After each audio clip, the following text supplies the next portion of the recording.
Kumbay, mi nome é Zoraida Molina Arndel. Salmo 107, explicação. Restauração, liberação e resgate é o tema primordial do Salmo aqui. Deus está vindo a resgate para seu povo. O povo estava em exílio na Babilônia. Rei Nabucodonosor, rei de Babilônia, e o império aqui estava dominando o mundo. O rei aqui a destruir o reino de Judá e sua capital, Jerusalém. Assim, o povo de Israel vai cair sob o domínio de Babilônia. Não estava em exílio. Den o tempo aqui, escrevi o texto bíblico para dar esperança.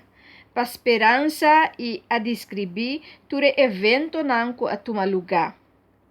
De book de Jeremias e o book de rei nós podemos ler tocante de a história do povo de Israel, que cai sob mando de outro rei, ora não kunanta afligir e cai de mão de inimigo. Passou não a desobedecer Deus, que está não Deus. Ora bota gente livre, botem alegria e botem gratitude, dentro do coração, pela liberdade que vou receber. E bota dedicar texto, oração, alabança. Ora que gente livre está contento, não tem assim tanta gratitude para plama, e essa aqui a demonstrar em salmo aqui, e a dedicar o salmo aqui na Deus. Para duna e gente não aqui que arranha a liberdade e realce que não está contento e feliz.